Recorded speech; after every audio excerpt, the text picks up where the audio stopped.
factores en el hombre, como por ejemplo los cuadros de infecciones prostáticas o inflamaciones prostáticas, que puede hacer más prevalencia en la etapa de la tercera edad, a partir de los 50 años, 40-50 años en varones, ¿ya?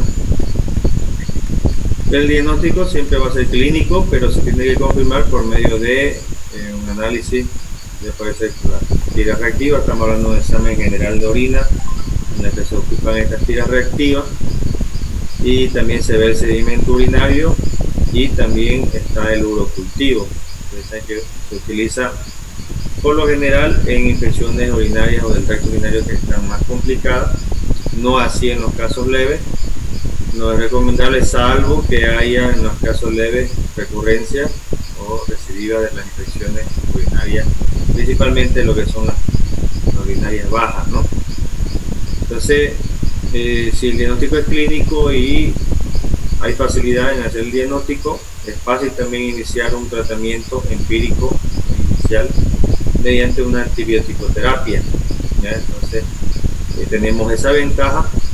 Y en la mayoría de los casos que son leves, pues este tratamiento antibiótico empírico quiere decir que vamos a utilizar los que ya son los más conocidos en un inicio, porque son casos leves y en la mayoría de los casos dan resultados satisfactorios, arriba del 95-98% de las infecciones leves.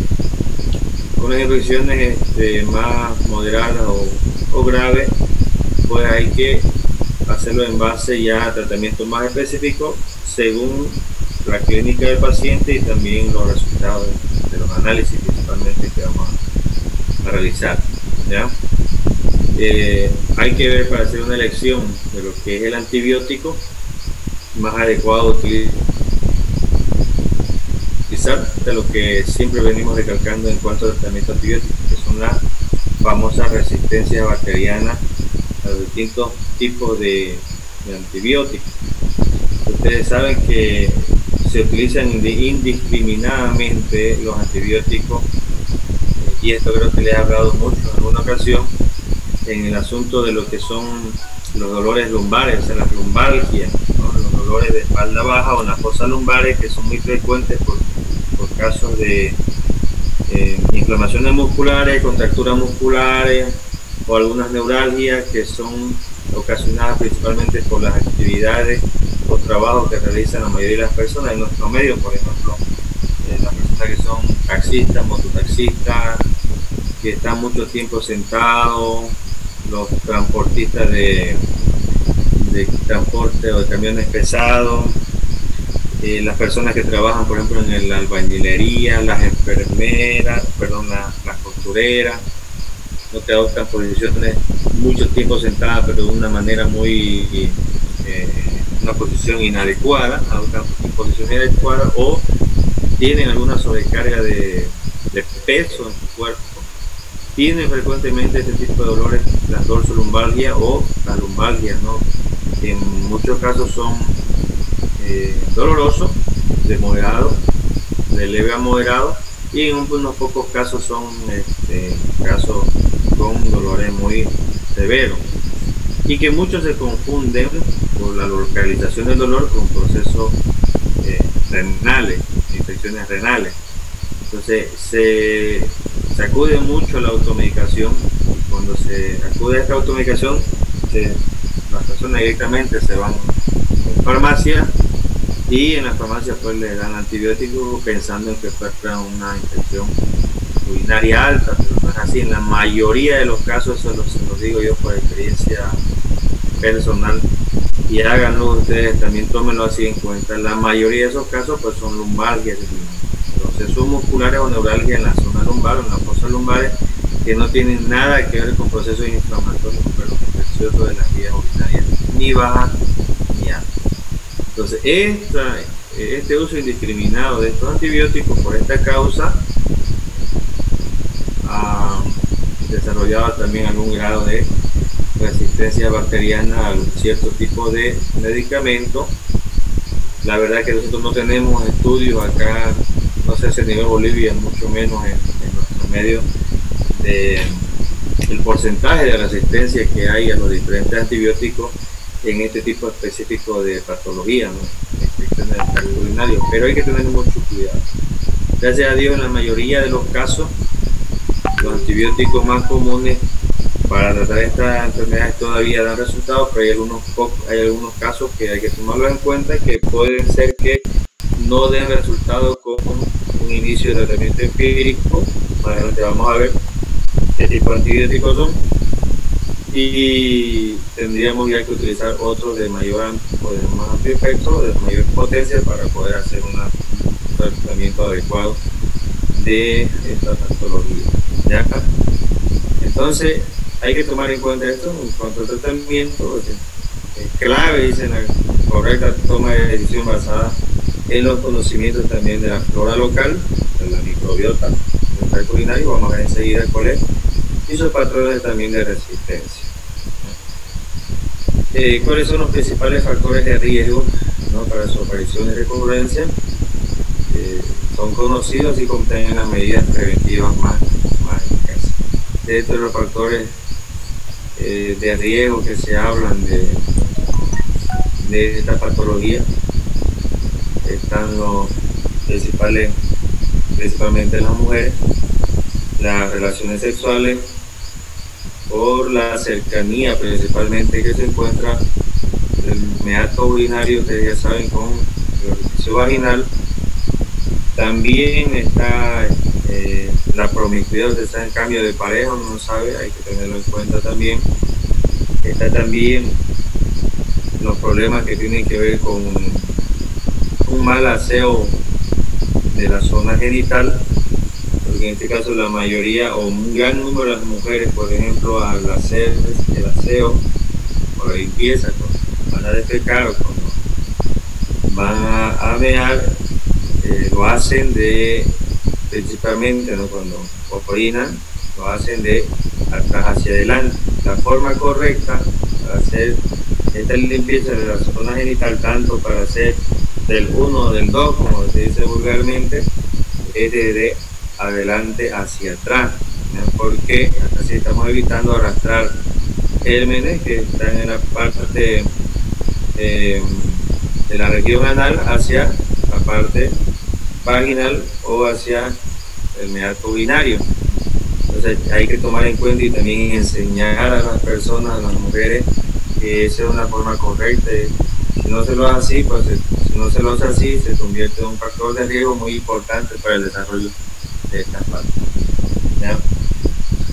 Ahí en su tema ustedes van a ver que tienen un cuadrito bastante específico de lo que son todos los factores de riesgo relacionados para los hombres y para las mujeres, y que tienen que conocerlo bien para poder enseñar a los pacientes, a las personas, de qué forma tienen que cuidarse para evitar este tipo de infecciones.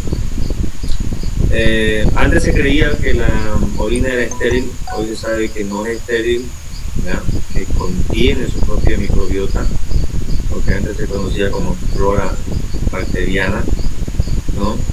Tiene su microbiota entonces residente, que pueden ser comensales, pueden ser mutualistas, y que también pueden convertirse en patógenos. Alrededor de unas 20 a 500 especies bacterianas, ¿no?, que tenemos como microbiota a nivel de las vías urinarias. Ahí los menciona, ustedes pueden ver cuáles son, de qué familia son. No vaya, hay si ustedes cuentan, hay más de 5 clases que están presentes, ¿ya?, y que pueden hacer, ¿ya?, que sufran cambios fisiológicos en función a la edad y género. Por ejemplo, los lactobacilos en las mujeres son más abundantes en relación a los hombres, que son los colinebacterios, y hay una creciente evidencia de que se relaciona la disbiosis, o sea, el cambio de la diversidad o de la cantidad de la microbiota urinaria, con algunas patologías urológicas, tanto en los hombres como en las mujeres. Entonces, algunas patologías puede ser en los hombres las prostatitis, por ejemplo, ¿no?, en las epididimitis o las uretritis. En los hombres y las mujeres puede hacer que esta microbiota provoque esa disbiosis, ¿no? Esos cambios de diversidad o de cantidad de la microbiota normal de la vía urinaria. Entonces hay que tomar en cuenta, porque eso también puede hacer llevar a lo que se conoce como infecciones urinarias recurrentes, de que tenga cuadros infecciosos urinarios a repetición en una persona.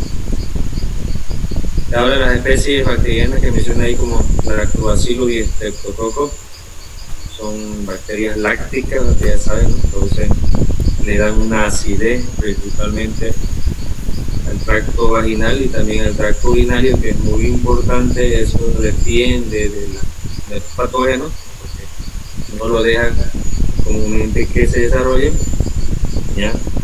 Y están, ¿no?, en frecuencia íntima, dice, y en relación al tracto urinario, y esto es un factor protector, entonces, como dijimos, contra estos patógenos al inhibir su crecimiento cuando estas colonizan vía urinaria. Ahora hay factores que tomar en cuenta también, que puede hacer que esta acidez dada por estas dos especies, los Lactobacillus y los Streptococcus, también se vean alteradas, ¿no? Las infecciones recurrentes, infecciones genitourinarias recurrentes, principalmente en la mujer, como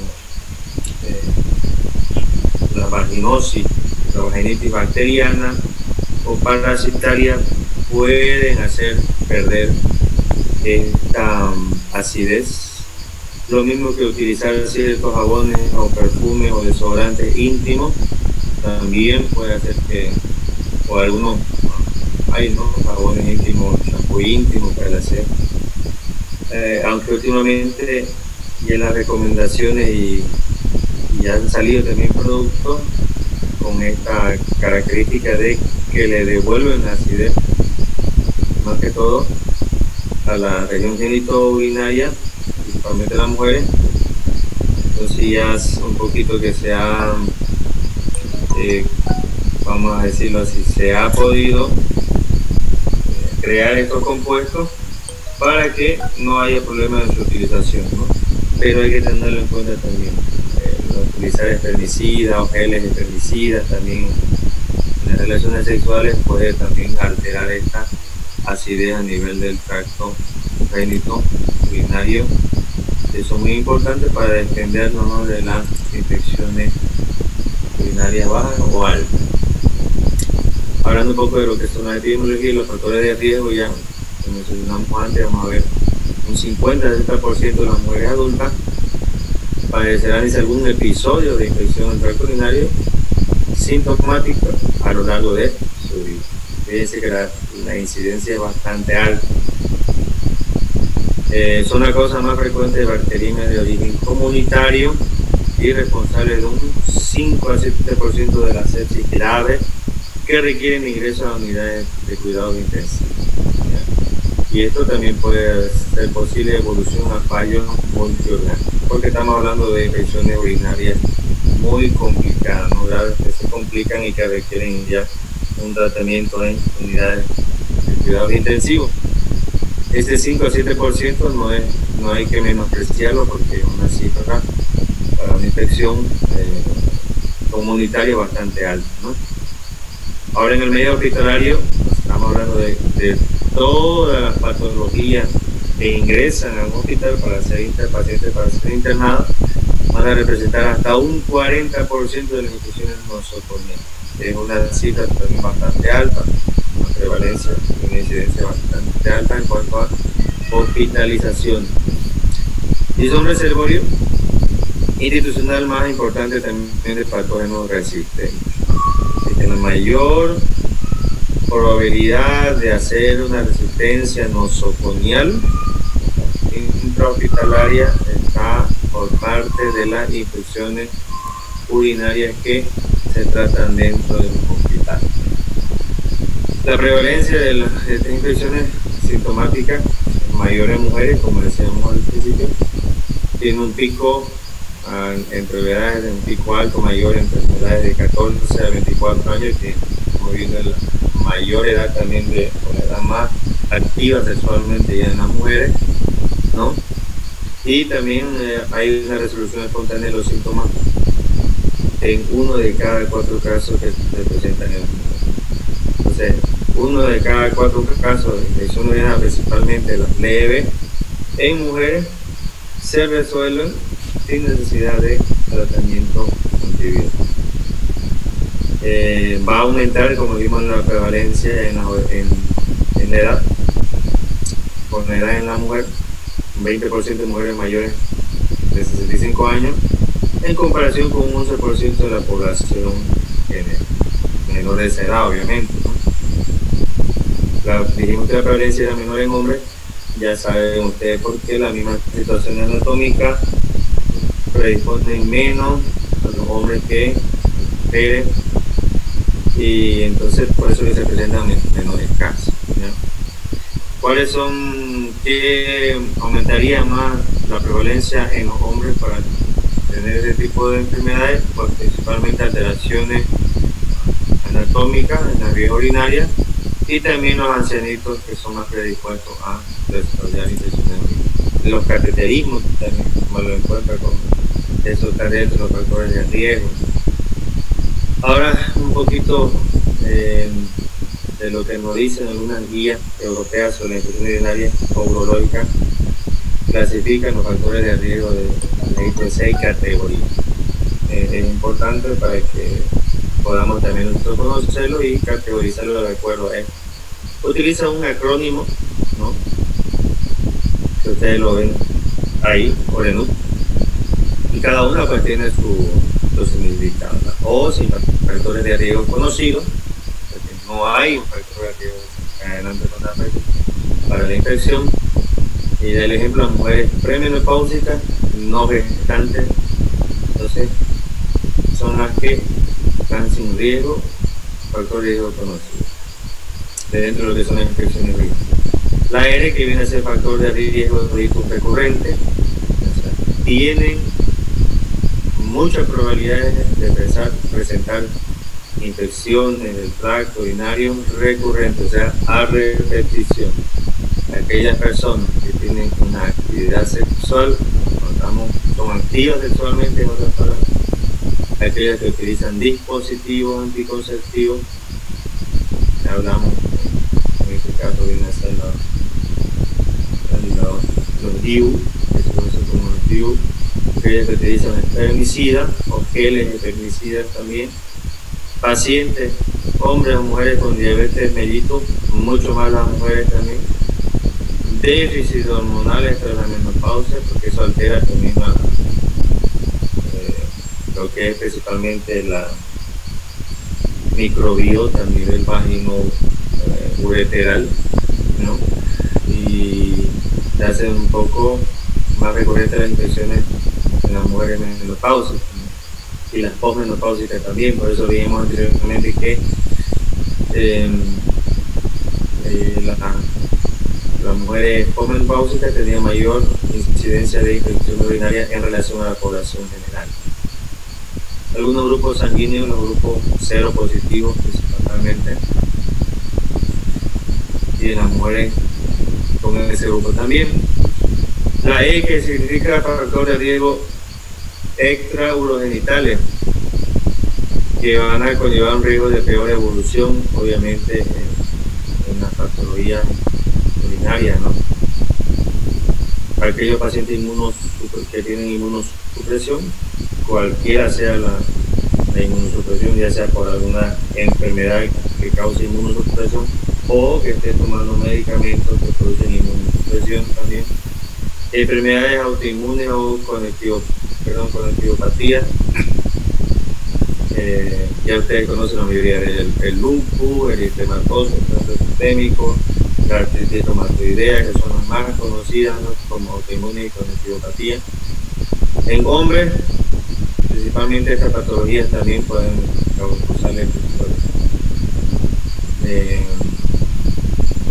el problema, o en hombres que tengan alguna alteración anatómica como doble uréter, uretra también, que son casos que pueden desarrollar también fácilmente infecciones urinarias. Igual las mujeres que presentan ese tipo de alteraciones anatómicas al nivel de las vías urinarias. Las mujeres gestantes tienen con mucho una elevado riesgo de presentar infección urinaria, y además se hace frecuente en esta etapa de la mujer. Hablamos de la diabetes mellitus mal controlada. En la prematuridad, o sea, aquellas personas que son prematuras, y los neonatos también son factores de riesgo para desarrollar este tipo de infecciones. La N, que es factores de riesgo nefrológico, con mayor riesgo y peor evolución. Hay algunas patologías como la poliquistosis renal, estamos hablando de un riñón poliquístico, que es una enfermedad autosómica dominante, lo que se presenta en personas jóvenes y en pacientes con insuficiencia renal ya desarrollada. La U, que es factor de riesgo urológico, en unos casos que pueden ser corregibles mediante cirugías o quirúrgicamente, pero con mayor riesgo de peor evolución también. Bacteriemia asintomática combinada con factores de riesgo de las demás categorías anteriores que hemos visto. Obstrucción ureteral por litiasis, otras causas, puede ser cualquier tipo de obstrucción que provoque la vía urinaria, no solamente la litiasis, puede ser por un tumor externo, puede ser por una prostatitis o un adenoma prostático en los hombres. Cualquier tipo de obstrucción se convierte en un factor de riesgo urológico. El cateterismo urinario transitorio, con personas que requieren cuando están internadas, por ejemplo. Difusión vesical neurogénica controlada en las mujeres principalmente, y una cirugía, cualquier tipo de cirugía urológica se convierte en este tipo de factor de riesgo.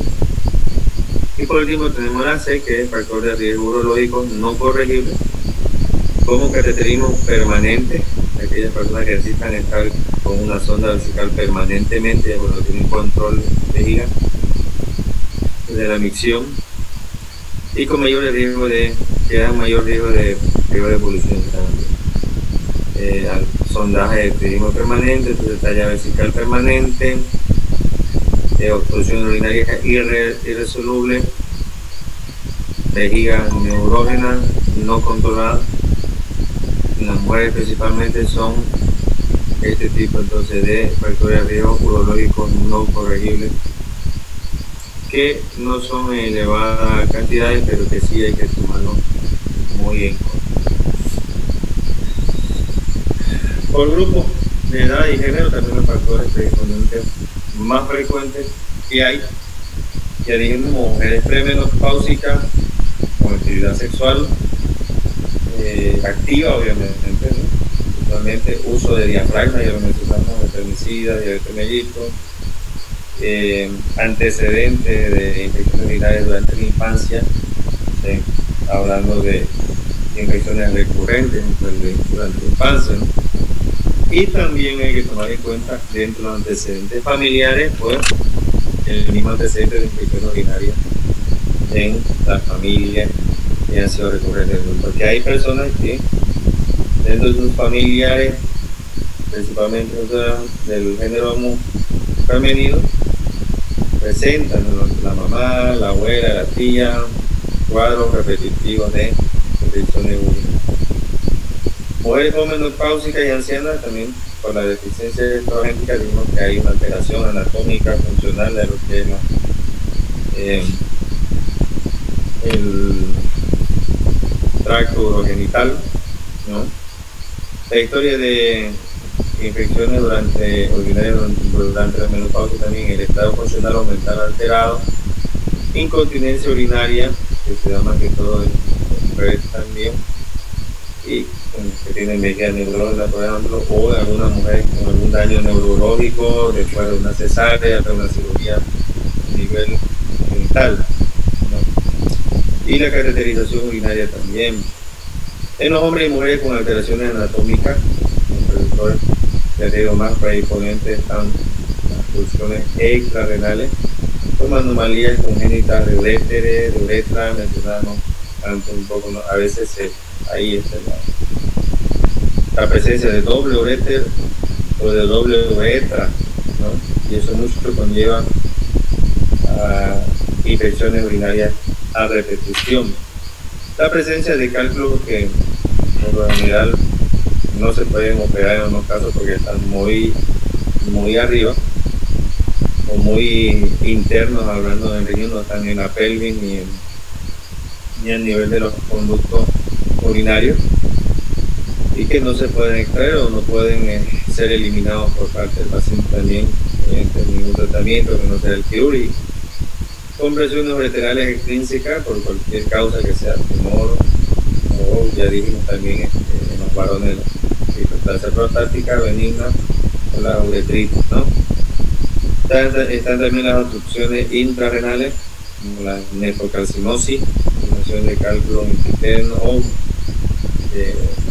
calcificación de estructuras anatómicas internas de los riñones, ¿no? Las papilas, principalmente a nivel de las pirámides, que pueden obstruir y generar infecciones urinarias. Nefropatía por ácido úrico, por la formación de cristales también, o formación de cálculo de ese tipo, ¿no? Poliquistosis renal, le dijimos también. Nefropatía por analgésico, aquellas que causan disfunción de la base de la filtración renal, que pueden provocar lesiones renales como tipo lesión renal aguda, como la necrosis tubulares, ¿no? Hay que tener mucho cuidado en este caso con los principalmente aminoglucósidos, con los antibióticos aminoglucósidos, y también los AINES, ¿no? Los antiinflamatorios no esteroideos. Clasificación de las infecciones del tracto urinario. Ahí vemos, hay varias clasificaciones, le vamos a ver cada una, ¿ya? Se pueden clasificar en función de su evolución y también a la coexistencia de factores de riesgo o de su localización terminatómica concreta en el tracto urinario. Y de tal manera tenemos entonces las ITU no complicadas, son las que ocurren en mujeres sanas, no gestantes. Cuando decimos mujeres sanas, quiere decir que no tienen ninguna otra patología o algún otro factor de riesgo para desarrollar o que le haga desarrollar infección urinaria de algún tipo y que no compliquen su estado de salud. Entonces, mujeres sanas no gestantes con síntomas de infección en las vías urinarias bajas.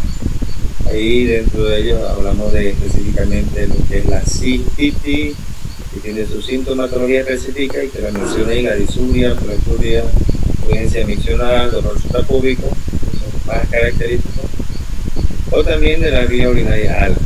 Y dentro de ella está la pielonefritis, y ya tiene síntomas generales y más acusados que la cistitis, ya la presencia del síndrome febril, y está también el dolor en la fosa lumbar con puño percusión positiva. Ahí está la diferencia que ustedes tienen que hacer siempre en lo que le mencioné anteriormente, esa confusión que existe por parte de la gente y que muchas veces también el médico no sabe aclarar.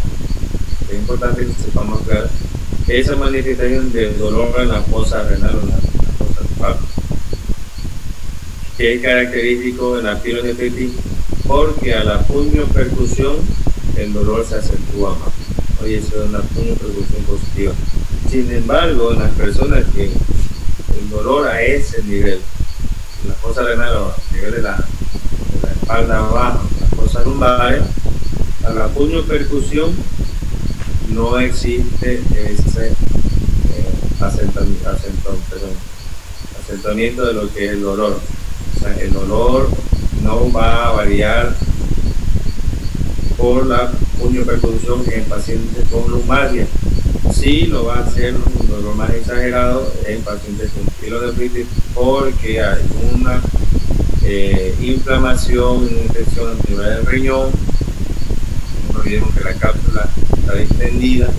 También hay un proceso inflamatorio a nivel del órgano y entonces hace que el dolor sea más intenso a la poniopercusión. Pueden ser esporádicas o pueden ser también recurrentes estas itus no complicadas. Pueden presentarse de vez en cuando, una vez en la vida de la persona, o puede ser a repetición. Y también pueden llegar a complicarse, pero ya es entre otra categoría que es la de abajo, que son las itus complicadas. En pacientes que presentan alguna de las condiciones que determinan mayor riesgo de evolución desfavorable, las que vimos anteriormente, los factores de riesgo. Son las que ocurren entonces en mujeres gestantes. Dijimos que la mujer gestante ya se convierte en un riesgo para orinar. Hombres con obstrucción, principalmente la prostatitis o los adenomas de próstata, pacientes inmunosuprimidos, infección, insuficiencia renal, personas trasplantadas por el mismo hecho de ser trasplantados y también por estar un inmunodeprimido, ¿no? Las uropatías obstructivas sean por causa litiásica o alguna otra causa, ¿no?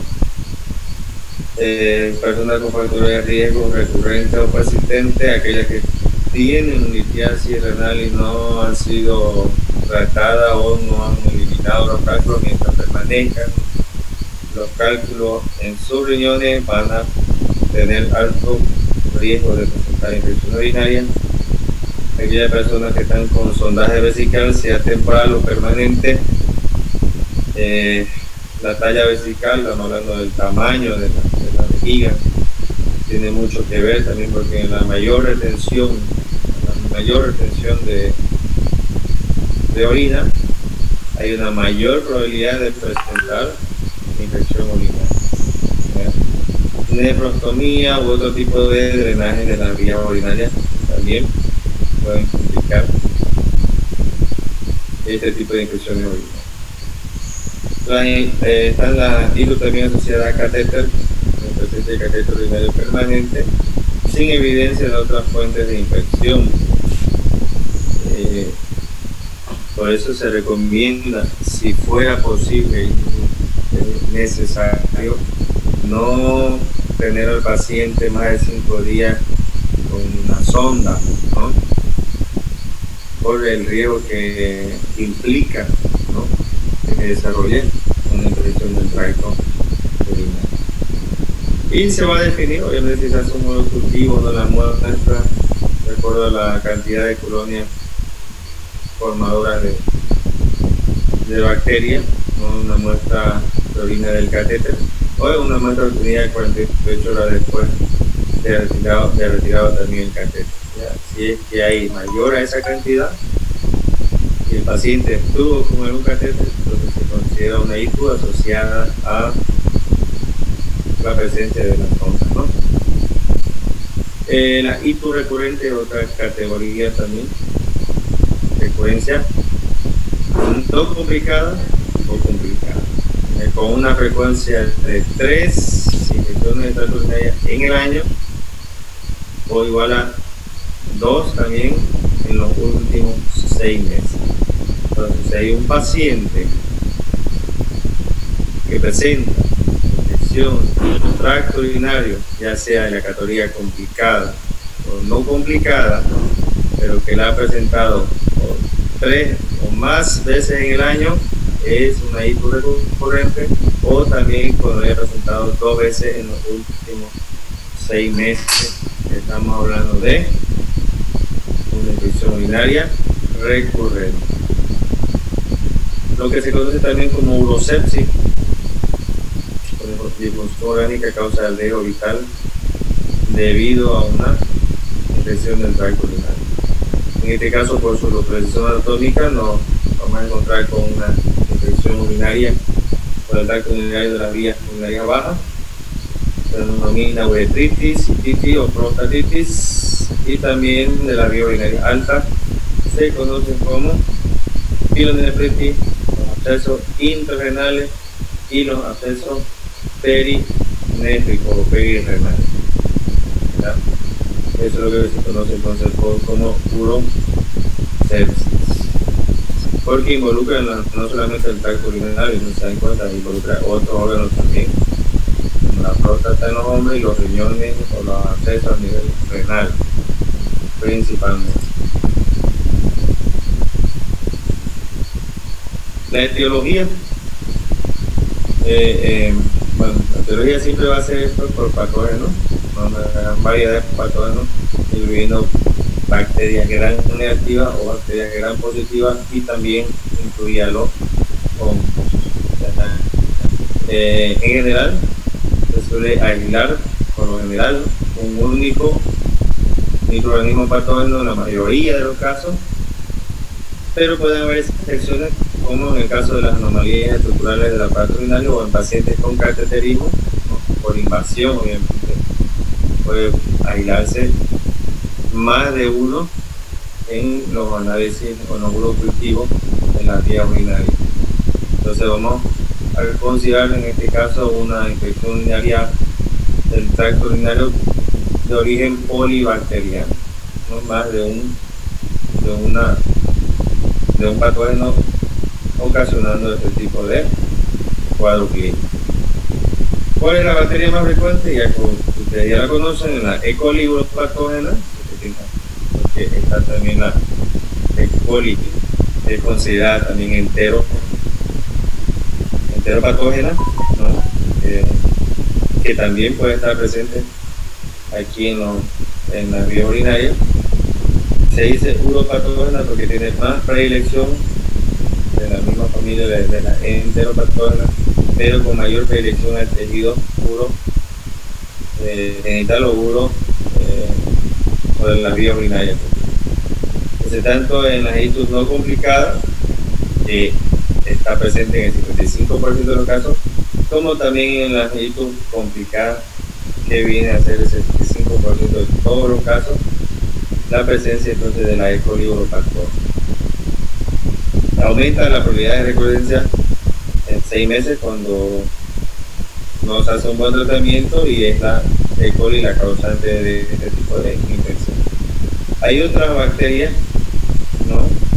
Como de la familia de los Proteus, Klebsiella, Corynebacterium urealyticum, que son bacterias productoras de ureasa y que pueden favorecer también no solo a la infección bacteriana de la vía urinaria, sino también a la formación de litiasis infecciosa. Para hacer que la persona forme litos, cálculos renales, cálculos de la vía urinaria, y a la vez sea infeccioso constantemente. Entonces hay que tomar en cuenta cuando se aíslan en los puros cultivos este tipo de bacterias. En las ictus no complicadas, autógenes también pueden causar este tipo de infección. Ya dijimos, un 75% de las no complicadas son causadas por E. coli. Y la restante puede ser causada, el otro 25% por Klebsiella pneumoniae, Staphylococcus saprophyticus, Enterococcus fecalis, Enterococcus del grupo B, los Proteus mirabilis, Pseudomonas aeruginosa, y también Staphylococcus aureus, y antes mencionábamos los hongos, y en este caso viene a ser la Candida spp. Entonces el 25% restante de las infecciones del tracto urinario en las no complicadas serán causadas por cualquiera una de estas bacterias que hemos mencionado. En cuanto a la patogenia, la mayoría de estas infecciones parenquimatosas ocurre como consecuencia del ascenso de las bacterias. Empieza a nivel no del orificio ureteral de invasión, pero en el orificio vaginal ureteral por la continuidad próxima, y asciende hacia la vejiga y hacia la vía urinaria más alta hasta llegar a los riñones y causar infecciones más graves. Entonces es por un ascenso de las bacterias que se dan este tipo de patología. En el varón, tanto en la prostatitis, también en la hipertrofia prostática, que son causantes y que están como factores de riesgo, ¿no? La obstrucción ureteral, van a predisponer constantemente a la bacteriuria, o sea, la presencia de bacterias patógenas en la orina. La pielonefritis aguda hematógena, entonces PA significa pielonefritis aguda, en algunos casos lo pueden encontrar como PNA, pielonefritis aguda hematógena. Se ocurre sobre todo en pacientes debilitados por enfermedades crónicas y en pacientes tratados con inmunosupresores. Las infecciones metastásicas, estafilococcus o fúngicas, pueden difundirse a riñones de foco distante, óseo o cutáneo. El foco no siempre es a nivel de la vía urinaria, ¿no?, y ascendente. También podemos tener estas por vía hematógena o metastásica desde algún otro foco, pero hay que tomar en cuenta, ¿no?, esta característica en los pacientes inmunosuprimidos o debilitados por enfermedades crónicas. Es decir, que no tienen su sistema inmunológico del todo bien, están debilitados, inmunosuprimidos, y ese es el riesgo de desarrollar este tipo de infecciones. Los pacientes con diabetes mellitus, para tomarlo en cuenta, hay elevada incidencia y prevalencia de esta patología, ustedes ya saben, y entonces estos pacientes, sobre esta enfermedad en estos pacientes se convierte en un factor de riesgo bastante grave, ¿no? Y estos pacientes, cuando desarrollan, tienden a infectarse con un tipo de bacterias como la Klebsiella, Enterobacter, Clostridium se han aislado, o también Candida. Es muy frecuente en las mujeres las infecciones vaginales por Candida, y por lo tanto también van a hacerlo a las vías urinarias. Entonces hay que tomarlo en cuenta este hongo en pacientes mujeres con diabetes. También tienen un mayor riesgo de desarrollar por ende, ¿no?, una pielonefritis enfisematosa y necrosis papilar. Estamos hablando de daño ya a nivel de la estructura renal interna y provocando shock o insuficiencia renal aguda, y posteriormente podría desarrollar también una infección con insuficiencia renal crónica si el cuadro ha sido grave, ¿no? La bacteriuria en general polimicrobiana, o sea que presenta varias especies de bacterias, va a aparecer en un 50% de los pacientes que requieren cateterización durante más de 5 días, y prácticamente en todos los pacientes con sonda vertical permanente durante más de un mes. Ya dijimos siempre la recomendación: pacientes cateterinos, la sonda vesical, no ir más allá de los 5 días si es que no es necesario, porque hay un elevado riesgo de infección urinaria. Los inmunosupresores también van a favorecer al desarrollo de pielonefritis subclínica, una pielonefritis silente con síntomas enmascarados o síntomas más leves, pero que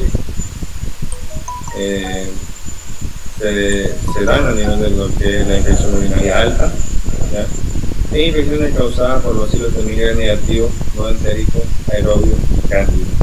Estamos hablando de otro tipo de patógenos que no son muy comunes, pero por causa de la utilización de medicamentos inmunosupresores pueden desarrollar, colonizar, diseminarse y provocar infección urinaria alta, pielonefritis.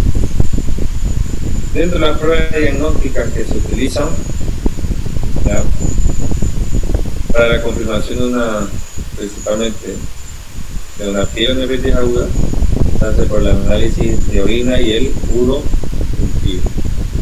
Por lo general, en los casos de infecciones urinarias no complicadas, como son la cistitis o uretritis principalmente, no se requieren de mayores análisis, ¿no?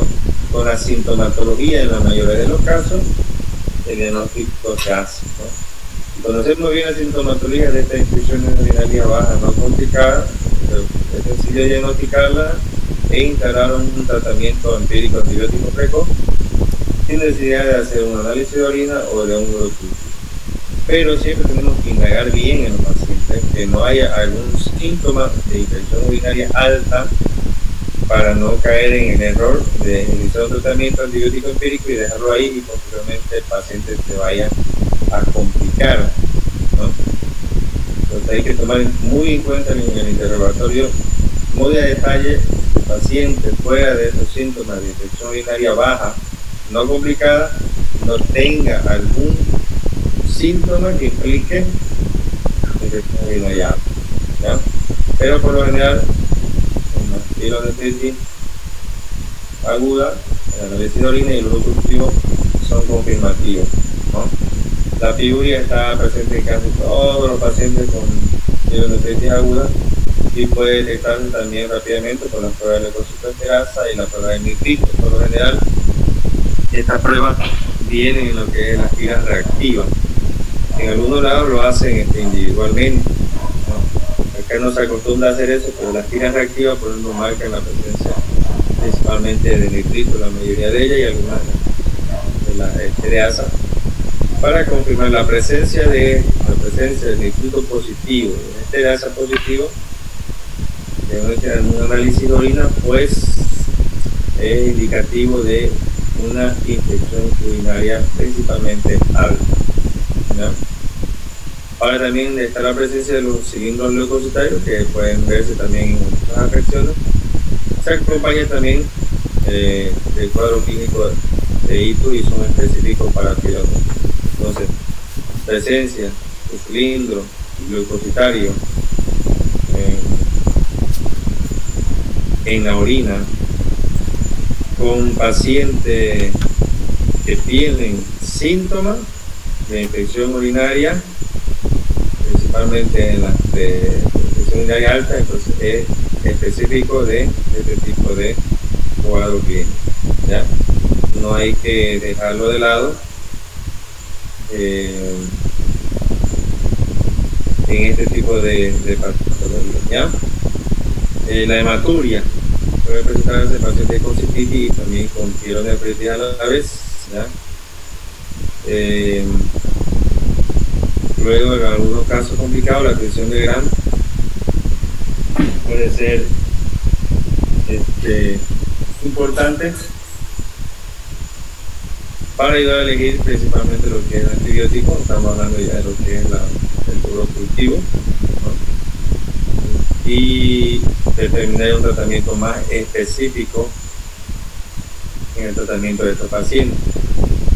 En otra opción, el análisis de bacterias recubiertas con anticuerpos, el cual puede ayudar a localizar una ITU superior subclínica, pero que esto no se realiza en nuestro medio, ¿ya? Un análisis un poquito más específico, ¿no? Cuando se sospecha una infección urinaria pero que no está del todo clara, porque eso llamamos una infección subclínica, ¿no? Pero tiene que ser el tracto superior, ¿no? De la parte superior de la vía urinaria. Por lo general, todo esto que acabamos de ver, estos análisis, tenemos que acompañarlos siempre con estudio hematológico, un hemograma completo, principalmente para ver la fórmula leucocitaria, porque también eso nos va a indicar, ustedes saben, la gravedad del cuadro clínico, ¿no? Si tenemos nosotros la presencia de una fórmula leucocitaria que está desviada hacia la izquierda y polimorfos nucleares elevados, más de lo normal, vamos a ver que eso puede generar o darnos, la pauta de que estamos hablando frente a una infección urinaria más complicada, ¿ya?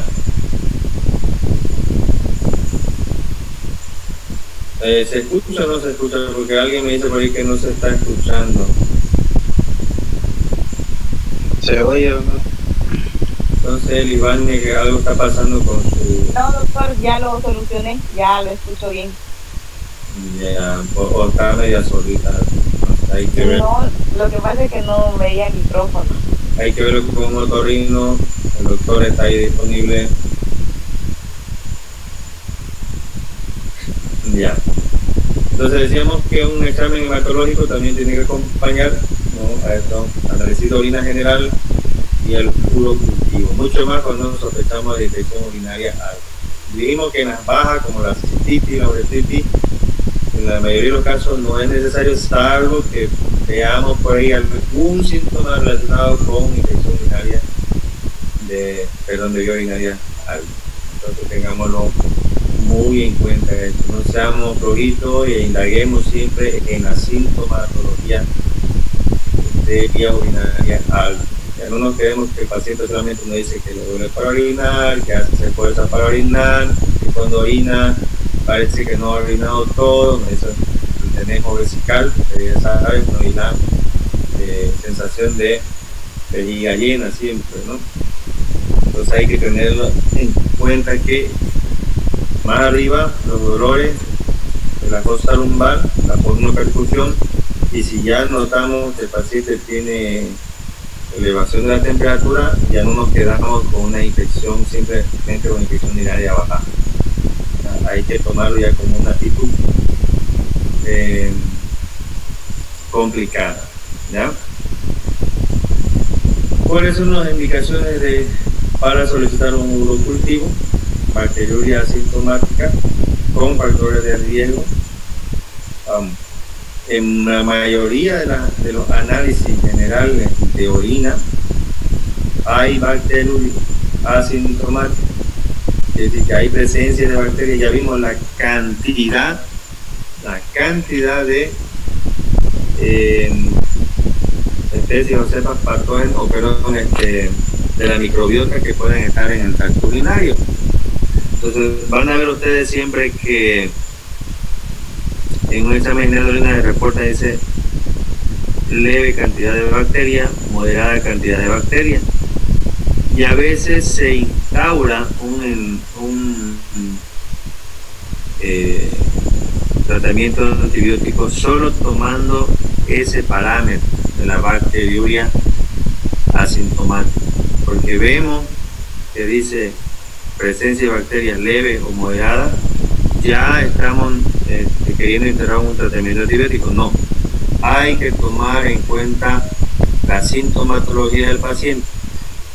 Si el paciente no tiene ningún factor de riesgo, ¿ya?, si tenemos bacteriuria asintomática, no es necesario indicar un urocultivo o iniciar un tratamiento antibiótico, ¿ya?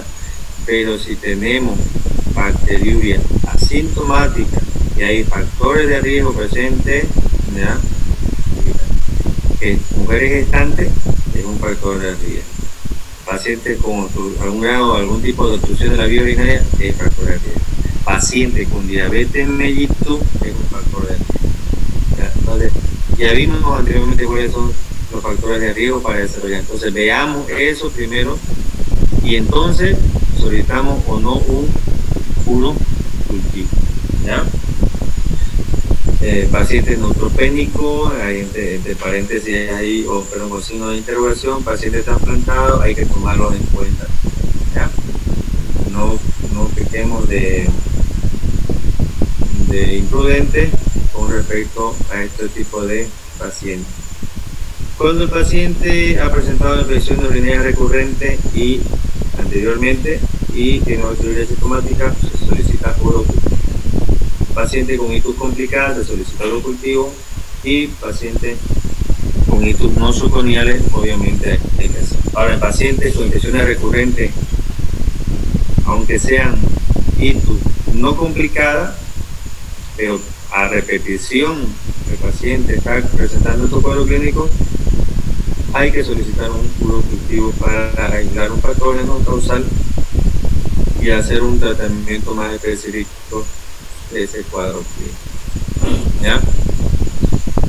Quedó claro ahí, ¿no? Si tienen preguntas pueden hacerla, no hay ningún problema. En cuanto a la presentación clínica de esta patología, amplio, ¿ya?, pero fácilmente también detectable. ¿ya? Tiene un cuadro clínico que puede ser leve hasta un síndrome séptico que se puede dar por complicaciones. Entonces hay una amplia variedad de sintomatología que está relacionado directamente con el tracto urinario y también síntomas y signos generales, ¿no? El diagnóstico de la principalmente de la pielonefritis aguda tiene que confirmarse con análisis de orina junto con los signos y síntomas de infección del tracto urinario. Y ahí tienen ustedes la sintomatología: fiebre, escalofrío, dolor lumbar, náuseas, vómito, dolor en el cócto vertebral. En el examen físico nos vemos la punio-percusión también. Y hay otros cuadros, ¿no? Como lo que son, que se presenten en las infecciones urinarias bajas, la cistitis, ¿no? Como la disuria, la polaquiuria y urgencia nutricional con dolores suprapúbicos. No nos olvidemos que para que sea una pielonefritis aguda, primero tuvo que haber sido una cistitis. ¿Ya? No se va a saltar ese camino, imposible que se salte el camino, ¿no? Desde una prostatitis o una cistitis directamente desde los riñones, salvo en aquellos pacientes que mencionamos anteriormente, la pielonefritis hematógena o la metastásica de algún otro foco de la piel o de un foco óseo, pero que tiene las características de estar con un sistema inmunológico deprimido, ¿no? O tiene alguna patología de base, están muy débiles. Salvo en ese tipo de pacientes puede haber un foco externo al tracto urinario, pero en la gran mayoría de los casos no nos olvidemos que primero tuvo que haber sido una infección urinaria baja y posteriormente una infección urinaria baja. Si el paciente nos llega con toda esta clínica de aquí que vemos, entre paréntesis, fiebre, escalofrío, lumbar, náusea, todo eso que mencionamos, antes ya estuvo con este otro cuadro clínico, aunque lo va a seguir presentando, pero primero estuvo con este cuadro clínico de disuria, plaquiuria, coluria, también no nos olvidemos, ¿no? Por el cambio de la orina y el olor de la orina también. Ya eso se presenta más en el cuadro de infecciones urinarias altas.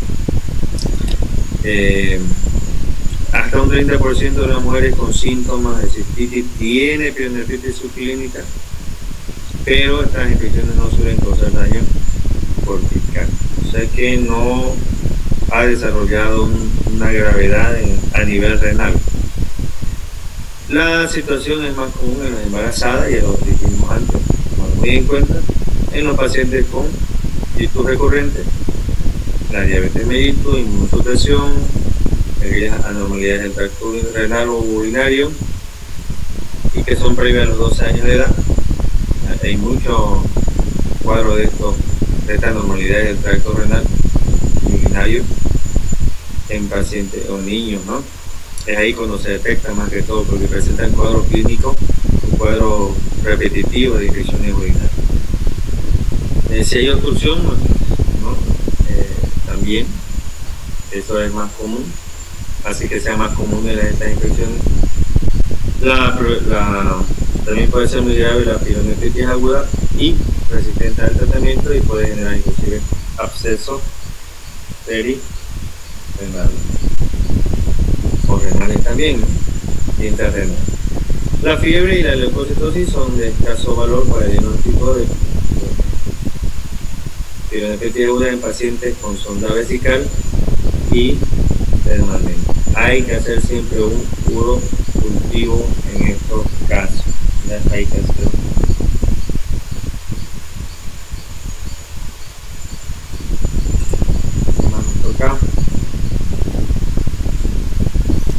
Bacteriuria asintomática en pacientes. Ya estamos viendo ya los cuadros clínicos, entrando a ver los cuadros clínicos más específicos.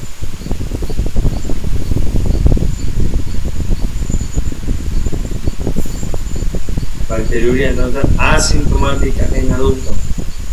¿Cómo se define? Como la presencia en orina de una o más especies de bacterias comensales, también llamadas bacteriurias o bacterias urinarias residentes, las que forman parte de la microbiota del tracto urinario, y que no ocasionan síntomas, ¿ya? Más que todo una colonización, no es una infección, por lo que no requiere tratamiento antibiótico. Es lo que les mencionaba hace un momento, ¿no? Hay bacteriurias asintomáticas, no nos olvidemos. En la mayoría de los casos vamos a ver en un examen general de orina que nos reportan bacterias en leve cantidad o en moderada cantidad. Hay que fijarse en el resto del análisis de orina, si hay marca de nitritos, si el pH de la orina ha cambiado, si el color de la orina ha cambiado, si el color de la orina ha cambiado, la sintomatología del paciente. Hay que fijarse en todo ello. Si no existe nada de esas alteraciones fuera de esta bacteriuria asintomática, entonces lo tomamos así como lo dice el cuadro clínico, ¿ya? Asintomático y no necesita o no requiere un tratamiento antibiótico. No cometamos el error que cometen muchos médicos de dar antibióticos porque solamente leen presencia de bacterias en moderada o leve cantidad en orina sin tomar en cuenta el resto de lo que acabo de mencionar, la clínica principal. Y se da antibiótico y hay una elevada probabilidad de que los pacientes puedan desarrollar resistencia bacteriana al antibiótico por hacer ese tipo de tratamiento sin ninguna necesidad, ¿ya? Entonces seamos siempre conscientes de ello, de que podemos causar daño más bien en vez de favorecer a los pacientes.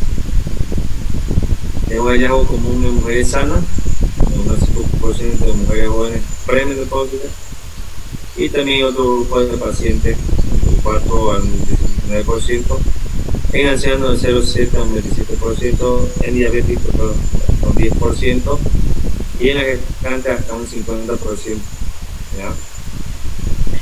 En ancianos institucionalizados y en pacientes con lesiones medulares, y en el 100% de los pacientes con carácter crónico en la vía urinaria también se presenta bacteriuria asintomática.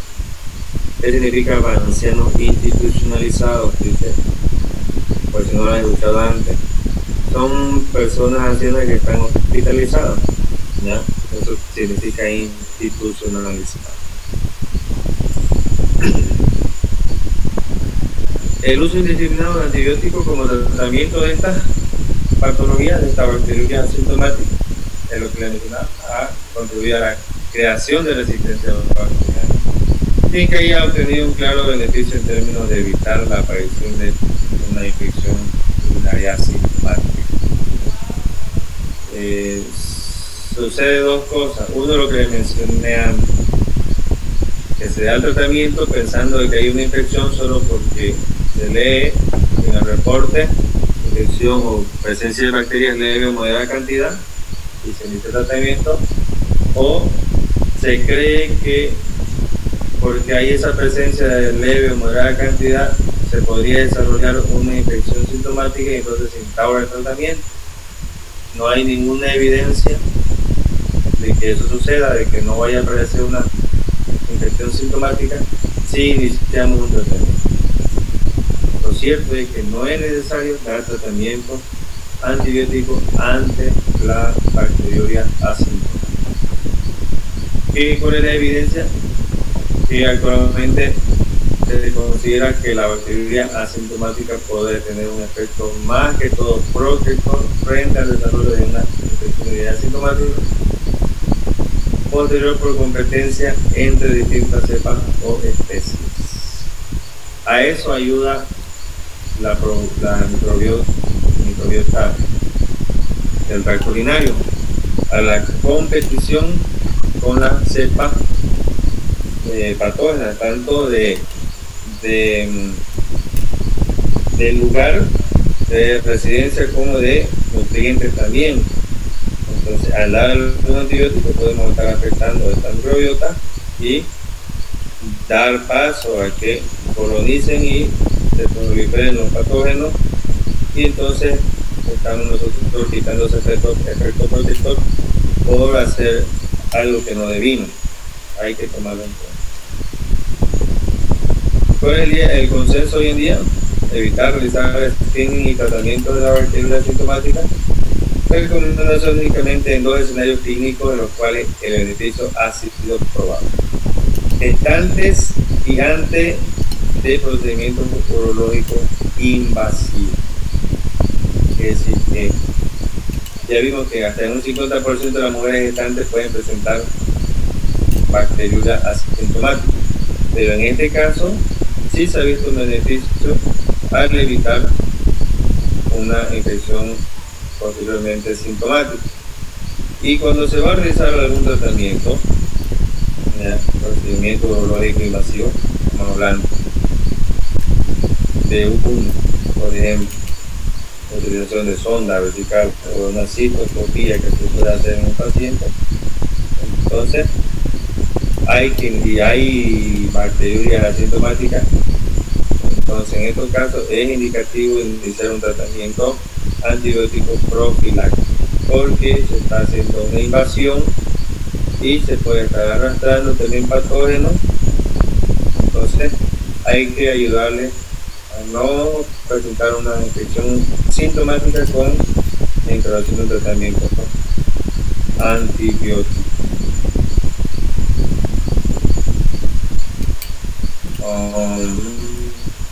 Muy bien.